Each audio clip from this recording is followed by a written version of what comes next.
Sa gitna ng malakas na bagyong nagdulot ng matinding pag-ulan at rumaragasang baha, isang buntis na nasa labor ang nailigtas ng 72nd Special Action Company, 7th Special Action Battalion noong August 9, 2026. Bandang alas 11 ng umaga habang nagsasagawa ng foot monitoring ang mga SAP troopers. Sa pangunguna ni Police Captain Roderick Palco, humingi ng tulong si Mrs. Vilma Desierto para sa kanyang anak, na si Miss Janelle Alexa Desierto, na nangangailangan ng agarang medical assistance.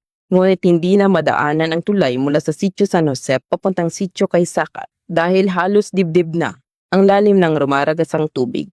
Agad na nakipag-ugnayan ng mga trooper sa barangay hall upang makapag-abang ang ambulansya sa kabilang bahagi ng tulay. Gamit ang spine board, maingat nilang binuhat at itinawid si Miss Desierto sa gitna ng malakas na agos. Katuwang ang kanilang mga kasamahan at ilang residente. Matagumpay naman na naitawid ang pasyente at na-turn over sa medical responders para sa agarang atensyon. Para sa SAF, ang insidenteng ito ay patunay ng kanilang kahandaan sa disaster response ay mahalagang bahagi ng kanilang serbisyo sa komunidad. Sa ilalim ng pamumuno ni Police Brigadier General Paul Kenneth T. Lucas, Acting Director SAF, patuloy ang pagsasagawa ng preparedness drills at simulation exercises upang mapanatiling handa ang mga tauhan sa anumang emergency.